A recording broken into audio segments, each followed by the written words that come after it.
И ова е еден доста чест проблем што се јавува кај болните од ДМС и е резултат на фрустрациите кои што болниот од ДМС ги доживува, поради тоа што е оневозможен во своите вообичаени активности и свесен е дека не може да ги прави работите на ист начин како порано, дури некои активности, некои работи воопшто не може да ги прави, така што тука доаѓа до израз таа една немоќ на болниот или она наразки што го викаме сите му се криви, така да он таа лутина што ја чувствува всушност во себе, ја пренесува, ја насочува кон другите.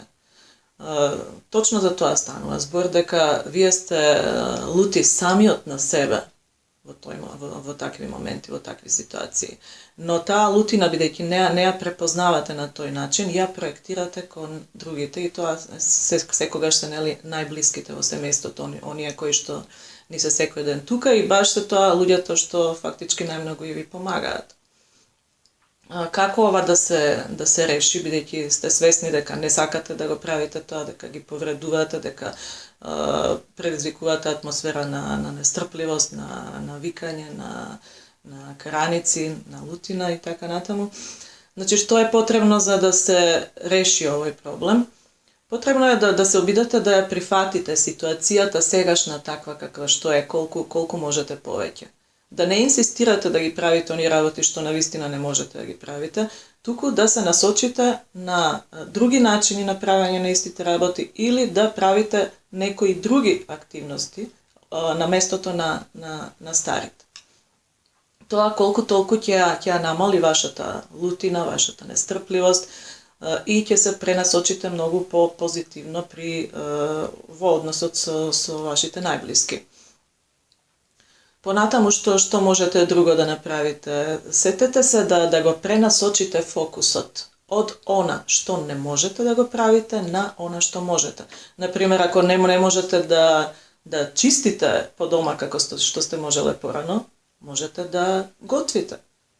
Или значи некако да најдете друг начин да придонесете во семејството, да не се чувствувате лошо затоа што сега не сте во можност да го правите сето на што сте можеле порано.